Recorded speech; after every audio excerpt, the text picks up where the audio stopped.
Подготовку предприятий ЖКХ и соцобъектов республики к осенне-зимнему периоду обсудили в правительстве. В регионе функционирует 220 котельных, находящихся на балансе министерств и ведомств, которые обеспечивают отоплением и горячим водоснабжением объекты соцназначения. В целом подготовка проходит в штатном режиме. Однако есть недоработки. Всего в республике находится 6 котельных централизованного теплоснабжения в 5 муниципальных образованиях, которые в общей сложности отапливают 53 многоквартирных дома, перинатальный центр и 6 социальных объектов. При перебоях в энергосистемах функционирует единая диспетчерская дежурная служба по номеру 112, осуществляющая взаимодействие и информационный обмен с аварийными службами организаций на основании заключенных с ними соглашений. Подводя итоги, Владимир Сластянин отметил, что подготовка объектов к отопительному сезону находится в центре внимания руководства Ингушетии.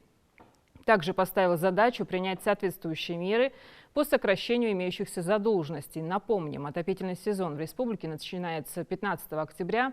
Решение о начале сезона принимается муниципальными образованиями. Подготовка объектов ЖКХ к осенне-зимнему периоду осуществляется за счет их собственных средств.